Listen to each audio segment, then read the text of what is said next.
Welcome, everyone. This is Dr. Thor Templar with another exciting book review. And this is on the famous parapsychologist, medical doctor, by the way, the person who discovered Uri Geller and many others and did a lifetime worth of research. He also was the first to test Peter Hurkos. And the name of the book is Memories of a Maverick. A biography written on Andrija Puharich by his ex-wife, whose name is Hermans. Who is Dutch and who presently lives in Dutchland, otherwise known as the Netherlands. So I was pleased to read here that this is a person who obviously loved her ex-husband and was relatively fair of her criticism of him from a particular personal standpoint. And what's nice about this book, it is not written in a documentary style. It's written by a woman who had contact with the man for many, many years, worked with him, was eventually married to him, had children with him, and of course parted their ways. He was married several times. I'm not sure if it was 3 or 4 times, as most men who are very busy and very dedicated tend to.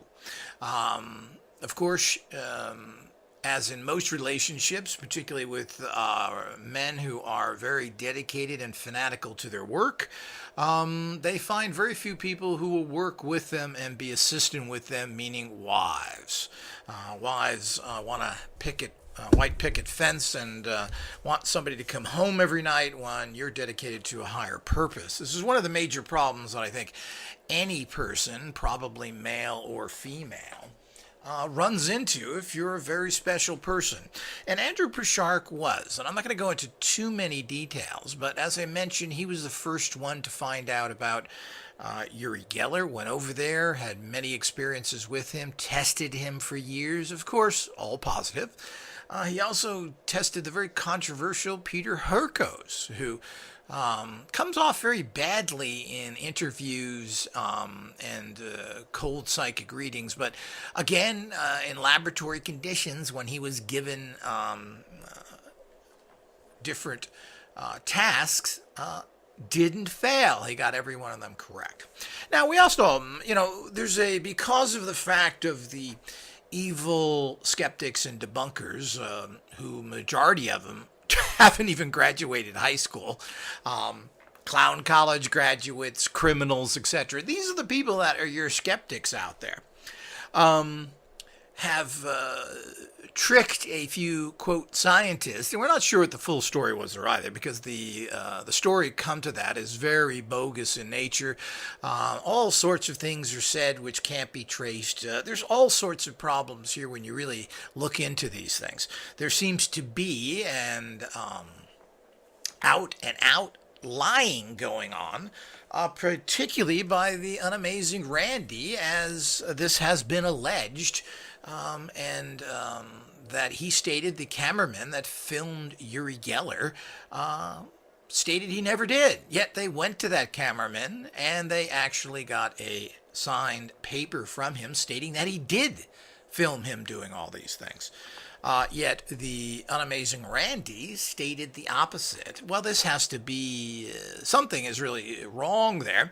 And of course, anytime things don't fit into skeptics' particular viewpoint of the world, which is really one of mental illness after 150 years of research. A lot of that research done by professionals just like Andrija Puharich. So these people are mentally ill on top of other things. 150 years of scientific research that you ignore is a little absurd. But getting back to Andrija, he also worked with Peter Hurkos, as I mentioned, who's a controversial person, but does seem to like many of these stories. There's good and bad information. He also investigated for a period of time and actually had surgery by the famous psychic surgeon in Brazil. Argos, who was practicing that skill for over 20 years. And he personally witnessed the surgery going on. And this person was not some PhD doctor like myself. He was a medical doctor. He was an MD.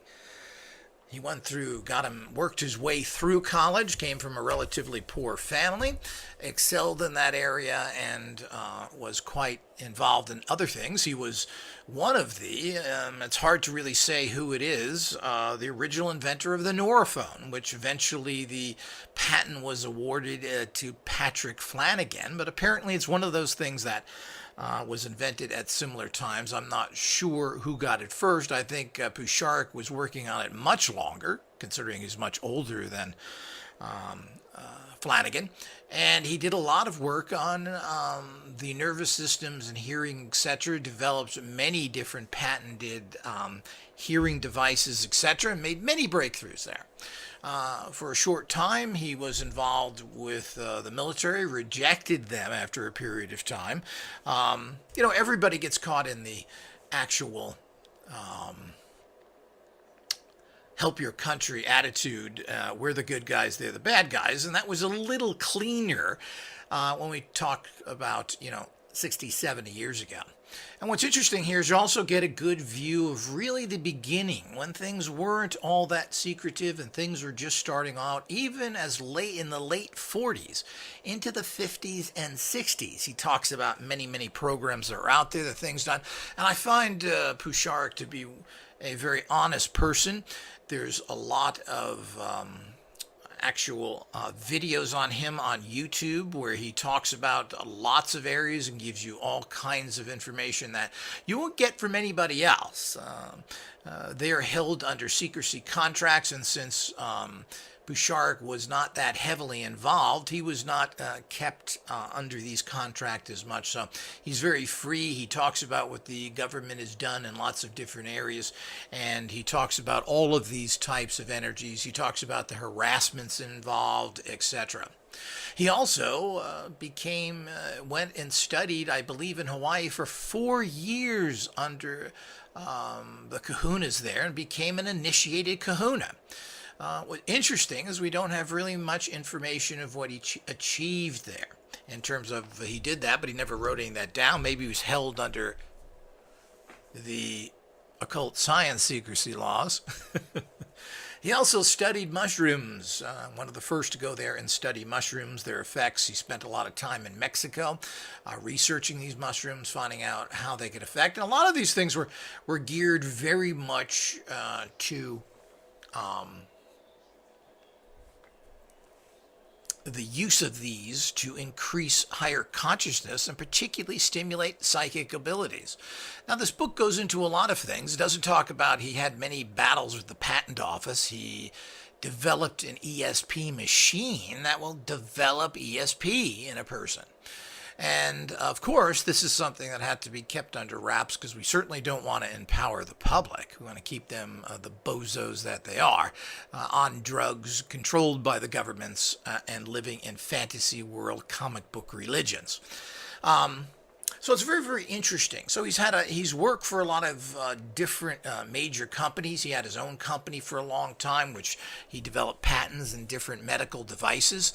Unfortunately, like most people in this particular field, he had numerous social problems and, of course, the endless problems with having money and being supported so you can just do your work. And, of course, parapsychologists have failed horribly in this area, plain and simply because they're not businessmen. Now, he was a fairly good businessman, but he didn't follow through with it well enough. He took time to make money and apparently made quite a bit to get going in different areas. But, it costs an awful lot of money to set up facilities, pay people to do research. All of these things are expensive, even though, in terms of equipment needed, it's not the costs that other areas require. But none of the parapsychology people have been able to do this properly because they haven't put together a good business plan. The other problems with parapsychology is they haven't left any detailed information of a practical nature, proving the biophysical, the PK, the ESP, is interesting only to a very minute level. Then you say, well, interesting, great, what are you doing with it? And none of these people have followed through properly. This is where you get the murdering scumbuckets known as the military-industrial complex that come in and throw their money around. Not even very much, because they haven't supported these projects as they should be. A few $1 million is nothing in this area. And of course, as I've mentioned, you can do a lot of research in this area for a few $1 million. You can't do that in much other things. So since they really haven't come out with it, and when they do find something of great interest and maybe even able to be used by the public, well, when you got your money as a whore from Satan, you have to obey what Satan tells you. So none of this ever gets out. Some people have written some books who are able to do this within their college system, and the college protects them in their particular area of research. Usually they're psychologists in these areas. But parapsychology has failed, will fail, until the totally new way of looking at it in terms of a business is presented. Secondly, it should fail. Supplying this kind of potent, powerful information to an evil governmental structure, a failed governmental structure to begin with, particularly the military, who's never done anything proper and can't apparently win a war since 1776, certainly is not something that anybody wants to support. Hopefully, as things evolve and there's plenty of money out there, people will develop their higher abilities and use it in a more personal way. But that's scary to everybody out there. You start healing yourself, others, you're able to make money, you're able to produce a better life without being a slave to the corporate structure. Well, that's pretty scary. So we all need to understand that. But getting back to Puharich, as he said, he's made these cutting-edge areas. He also had communication with, which ties in heavily to the books he's written. He wrote a book on Uri Geller, which was a bestseller in the late 60s, and talks about this amazing journey he had with him through Israel and his contact with the Nine, a extraterrestrial-based group that was supposedly coming to planet Earth and was going to make contact, and these empowerments and information that were given to Uri Geller apparently at some potential level was coming from some extraterrestrial source. Now, this is a whole subject matter unto itself, but the book Uri Geller by Puharich is something everyone should read this, and it's quite a fascinating and mind-blowing read. He also wrote a few other books on PK, etc., and one on mushrooms. Not very much has he written about this. There is an unpublished book of his that can be found on his personal website that is done by his children. He died many years ago in a fairly sick condition, and unfortunately, as most neurotic researchers, they tend not to take care of their physical health. And he even lived with healers and psychics, and here's a guy who died in his late 70s and should have been living much more past that. But he was a person who would go days and days without sleep, as a typical empowered researchers do. But, you know, one of the other problems with all alternative people is they don't tend to practice what they preach. They're not taking their time to do all the things they need to do. Now, Andrija was born Henry Cale Puharich in Chicago, Illinois, so everyone understands that this is not an Eastern European or a Russian. He started to use the term Andre later in his life. He graduated from Northwestern University with a medical degree, in 1947. and he died in Dobson, North Carolina at the age of 76 in January 3rd, 1995. The book that I'm reviewing here, is, as I said, is written by Pep, or Bep, Hermans, another one of those funny European names. And so he is not a person who who actually came from Eastern Europe or is a Russian or some other things. When we get into these areas, it does need to be clarified there. He is of Eastern European ancestry, and that's, of course, where the name comes from. His father was of Austrian-Hungarian background. So, as we move on here, as he said, he was one of the first people to do this. And of course, Uri Geller, which has got to be the biggest occult science sensation ever. And as a person who grew up in the 70s, I remember him being on TV often, watching him do things, starting clocks, doing other things. Quite amazing stuff. And of course, his book on Uri Geller was a bestseller, which is quite exciting. And he was the first one to contact him and work with him and test him, literally, for months and months of working very closely together. He was kept on consistently working with him and testing him, which becomes very tiresome if you're a psychic to continue to do this. And for what reason? I mean, Uri Geller has stated to him, and he in the book, that we need to do something with this. I need to make money from it. I'm a poor kid.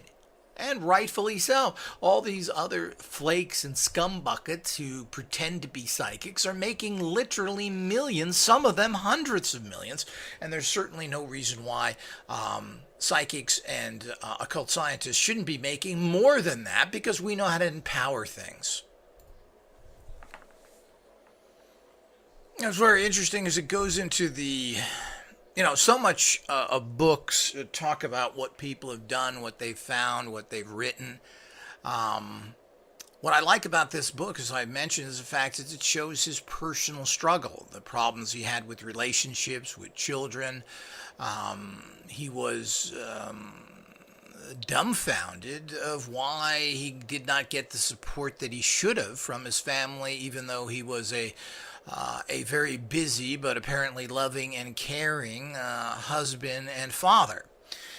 Yet, of course, like most people, they desire you to spend a lot more time with them, and it's something you do have to take into consideration and bring into your studies and work with. Traveling around the world, going to Brazil, going into remote areas of Mexico, going into battle zones of the Middle East are not very conducive to relationships and bringing people along, and of course even taking children with you. So this has to be properly balanced in your life, and this is part of your life, and it is important to find very supportive spouses and spouses that are interested in you and what you're doing. Because this is very difficult. I don't know very many people involved in any alternative practices, and occult scientists in particular, that have much support from their so-called mates or family, period. Many of them have very hostile relationships, and other ones have very disinterested relationships. Yeah, it's okay, do your thing, I do my thing. Well, that isn't much of a relationship, and these are problems that cause major conflicts, which ultimately end up in a divorce and problems. So he had several children, I mean 5 or 6, I believe, through the different marriages he's had,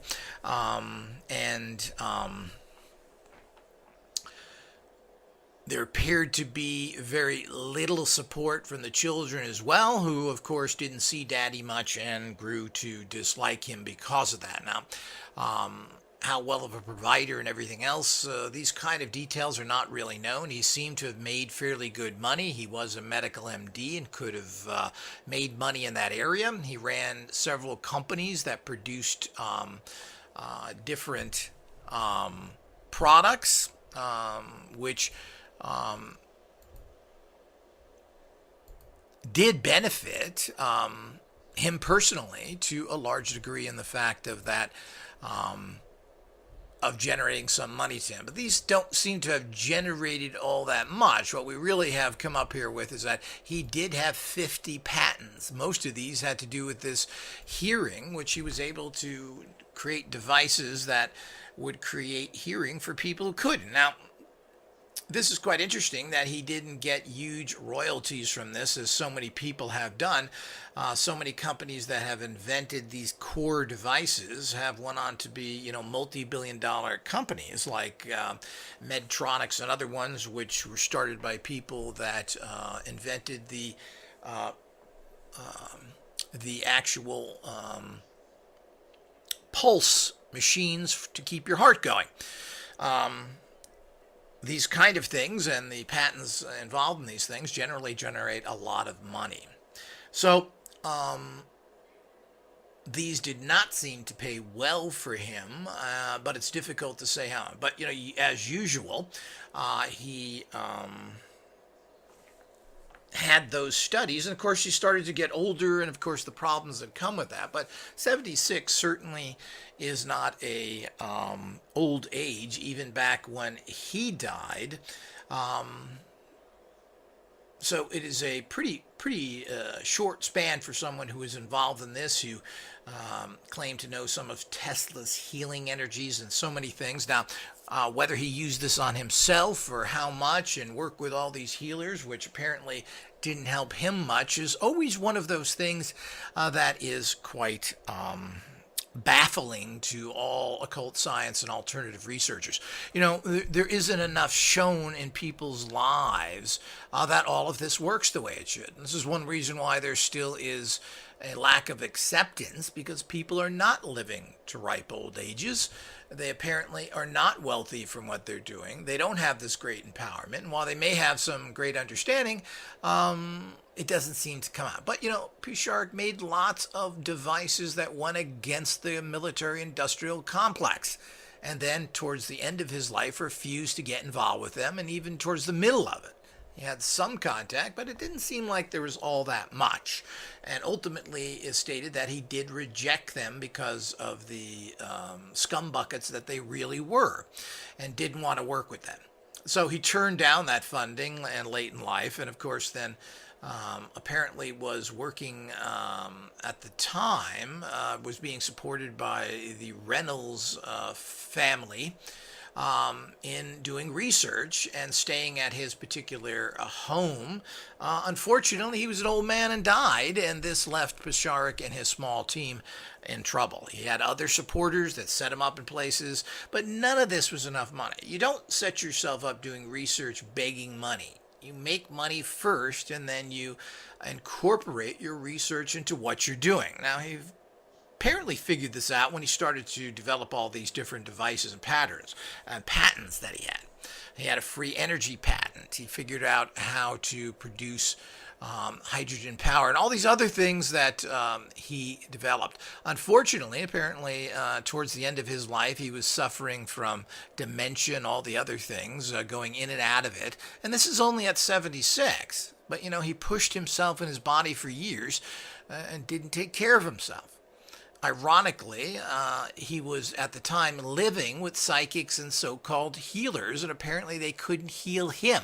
He was suffering from diabetes and had all sorts of physical problems. Kidney and other failures were coming on. He had a heart attack and fell down some stairs, which apparently caused his ultimate death. At 76, and a person who had this contact, apparently, and it also does seem to show people who tend to use all these mushrooms that everybody wants to say how great are for you don't seem to do anything to accelerate your consciousness and certainly your lifespan. As a matter of fact, anybody who's done major mushroom studies, and he did this and wrote an entire book on it, and I believe he was one of the first to do this, did absolutely nothing, just like that CIA agent Terrence McKenna, who again died from a huge tumor in his brain, and all he did all day was take mushrooms and smoke dope. And people give him credit as some intellectual. Yeah, he's a pseudo-intellectual, all right. He talks nonsense and created nothing. Unlike Puharich, of course, who has 50 patents, who did things and really had something to offer and say and had lots of experience other than, let's take mushrooms. Timothy Leary is another person that also took a lot of these mind drugs and mushrooms. And he's another person, like McKenna, who died of cancer and at a very relatively young age. Not very, relatively. Some of his major breakthroughs was this 8 hertz we hear about, where this is the Schumann resonance. But really, the person who did all the research on this was Andrija Puharich and documented it seriously, how 8 hertz is the homeostatic control of cell division.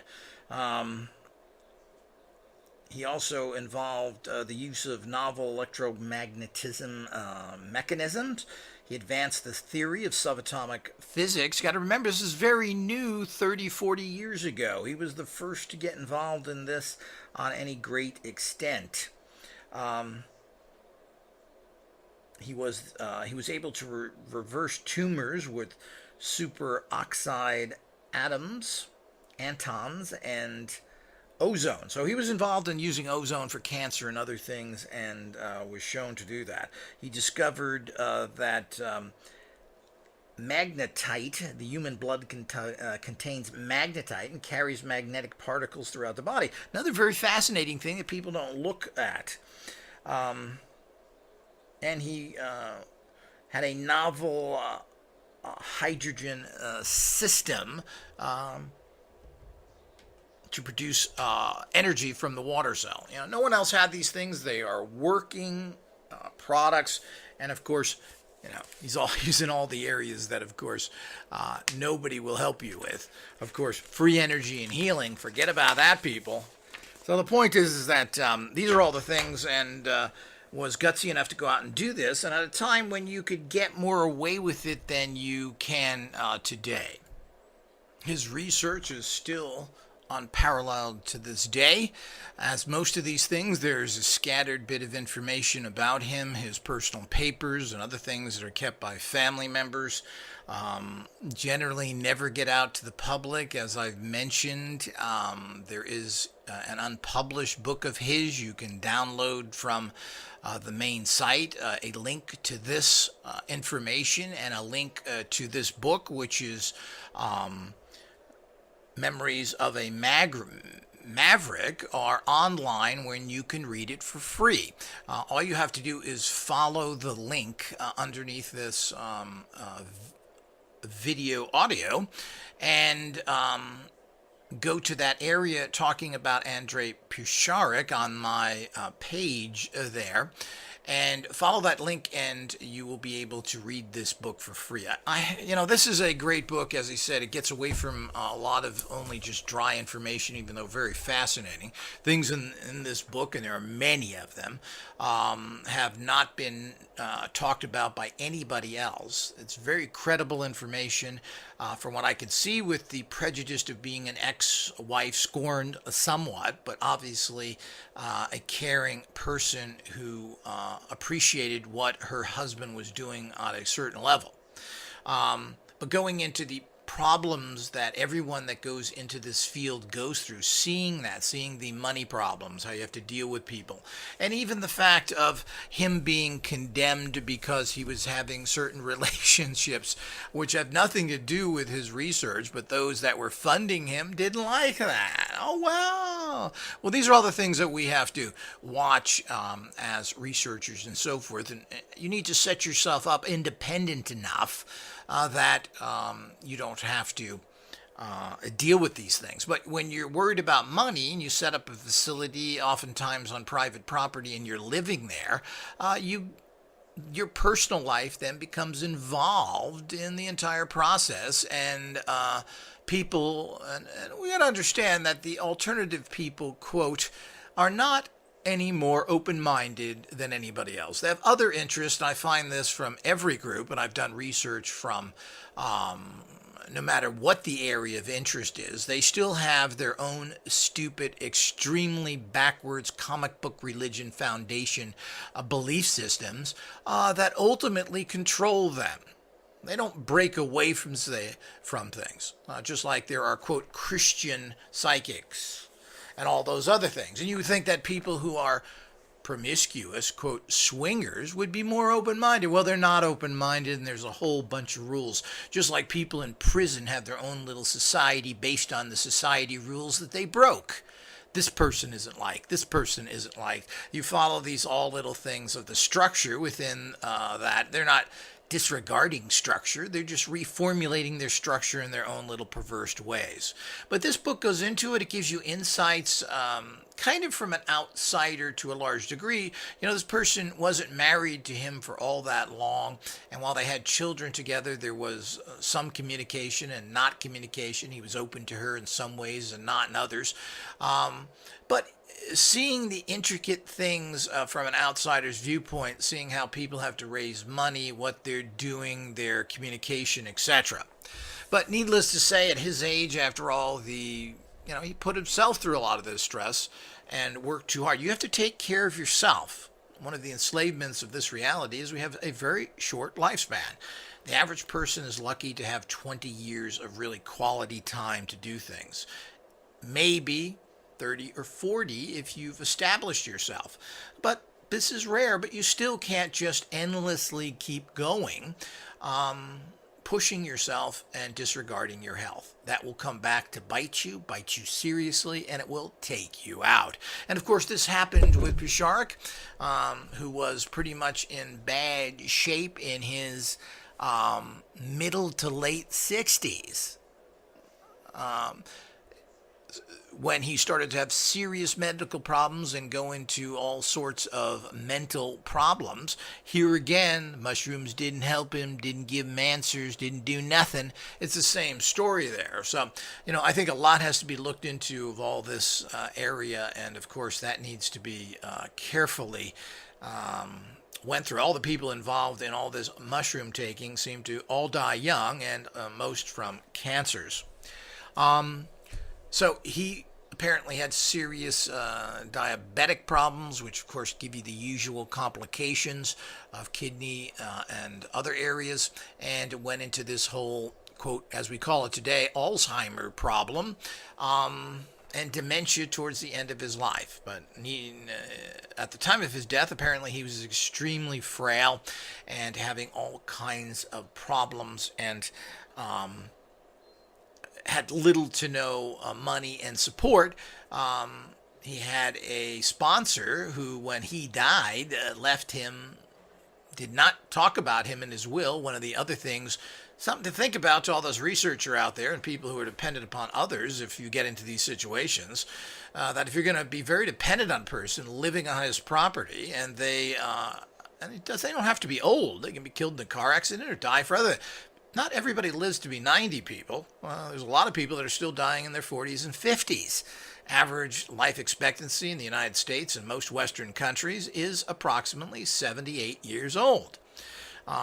So the whole idea is that this is something you need to cover. And one of the things in life that this book should teach everyone is make sure you get everything in writing.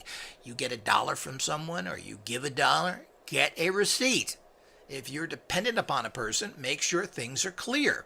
Now, I'm assuming that R.J. Reynolds, the millionaire, billionaire industrialist, was quite old at this time. He didn't just die from any strange accident. This should have been looked at. So this should have been made sure that they were given the right to stay there and do their research for a certain period of time, because obviously the property and the money involved there was not needed by others. But if you're not mentioned in a will, virtually nothing can happen. Nobody's going to come in and give you free money. Oh, Daddy wanted you here. You can stay. Well, I'm afraid particularly wealthy people probably hated Daddy for putting his money in this area and would be quite happy to take a baseball bat and beat you to death to get the money back or to stop the money going to you. And that is not a joke. So the whole idea is that it's very important that we all understand this as a way of functioning in life, and as researchers in general, get everything in writing. Make sure there is no misunderstandings, especially if you're very dependent on everyone. So he was left high and dry then, and they were basically had a court order evicting them from the property to get out of there, and it was he was in the potential time to actually move. Apparently, he wasn't getting any kind of medical treatment. He wasn't taking care of himself, ironically, being a medical doctor, and wasn't getting medications and everything he needs. I don't know if this was unchecked diabetes or what was going on. It's hard to believe, but and it's typical of medical people. He's too busy, doesn't want to bother. Well, the point is you're going to have a really bad quality of life and a shorter quality of life. Now, that doesn't help anybody. The tragedy of all of great people, from Tesla to Einstein to any other people you want to talk about who are great in a particular field, for these people to end their careers in their 60s or early 70s or even die is a great loss to humanity, because that's when you're reaching your peak. I mean, all the knowledge that Puharich had here at his age and there should have been put down on records. There should have been a lot more writing. He didn't publish a lot of books. He tried to publish books, by the way, and the major publishers refused to do it. Thank you, CIA. Now, I don't know what happened to these books. As I said, one of them is available from his family, and there's, from what I understand, numerous records. All of this is something that should be published and brought out to keep this information in the public. And one of the biggest problems there is people think that information is kept going and that you have access to everything now with the goofball net, when you really don't. You have very filtered information. Most things are still difficult to get to. The Harvard Library, Harvard University has 5 million books. Isn't that interesting? Very few of these are available to the public. So all of this is the kind of very pathetic amount of information we have out there, and things that can be published and kept in print now, that there are digital formats, so you don't have to have physical items which incur expenses. Yet most books that were printed and are still printed are not in a digital format for some reasons of theft. But the point is, most information and older information, and there are millions and millions of out-of-print books that are not available, and the authors have now died. These were published in the 70s and 80s, yet they're no longer, you cannot access them unless you hunt them up through used book dealers and usually pay a fairly high price for them. Publishers that want to somehow keep rights to them but have nobody to pay, and authors that are now dead that haven't named anything in their will. All of these things are kind of up in the air to figure out, well, who owns what and where, and that's, of course, complete nonsense.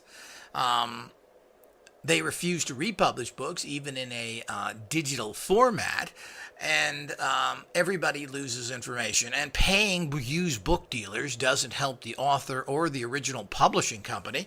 It just makes that dealer richer. So they make profits from a book, period. So it doesn't help anybody in terms of keeping information going, and the author who deserves to get their royalties and the publisher who deserves to make money from it so they can keep it going. So the amount of information out there is sad, but this is just one of many cases. Information is often stolen by the FBI, as it was with George Van Tassel, who, when he died, the FBI came in and stole everything. The same story is with Tesla. Nikola Tesla, when he died, many of his stuff disappeared again. And of course, Many think it appears that Tesla was murdered on top of it. But the point is that by guess who? So the whole idea is that all of these things, the information can be out there. Unfortunately, family members of even all these books that are out there I've just discussed in general don't do anything. They're people that have lost the understanding of what the digital world is all about. They're too old. It's not part of their generation. And people wrote these things, and apparently they're not motivated enough by money to figure out how to do it. Other family members, the problem is that they sit on all these personal papers, and why? Here again, these could be digitalized, put on, and sold by them to make money, while keeping their family and fathers and grandfathers' work alive, and they can make a few dollars from it as well, which they should do. They can have these things physically printed. All of this is something that can be easily done now, yet apparently they're not interested in doing it. It doesn't take that much work, even though it will take work depending on a lifetime work or paperwork, but these are broken up into different books and volumes, and you do it slowly. Yet they are not doing any of that. And this goes for all of the people that I know of. I only know of one or two authors' children who have picked up to publish Daddy's work or keep it going from the past. So all of this is pretty sad. And here's another case of it. He had plenty of children. Ex-wives are a little difficult because the paperwork resides apparently with the children, but nobody's really getting together. Now, one of his ex-wives, of course, wrote this book, which is a good tribute to the man. It talks about his work to keep his name alive, which should be two of the greatest psychic sensations, Uri Geller and Peter Hurkos, which Geller is still alive now in his early 70s, are the front runners for this entire consciousness movement. And the person who brought this to the public's knowledge and gave Uri his career was the book that he wrote on him, and was the person who introduced him into the United States, who tested him and gave him credibility being a medical doctor. And all of these people and some of the bad information presented on Wikipedia and other places, this person is a fantastic researcher. His research is excellent. He tested people. He's far from ignorant. And, this is what they try and pin on everybody, that they're not doing their job. And, of course, this was a whole giant setup done by the unamazing Randy to discredit people. I wouldn't be surprised if the so-called scientists involved there were threatened, bought off, or both. So things are created for reasons, people, and scientists are not fools. And it's pretty hard to believe that magicians can trick them, including the fact that Randy said that he even contacted the researcher and told them that you're being fooled. You should look into this. Of course, why would you get credibility from that high school dropout? So all of this is the sad situation and will continue because there is no unifying force to go out there and keep these things in print.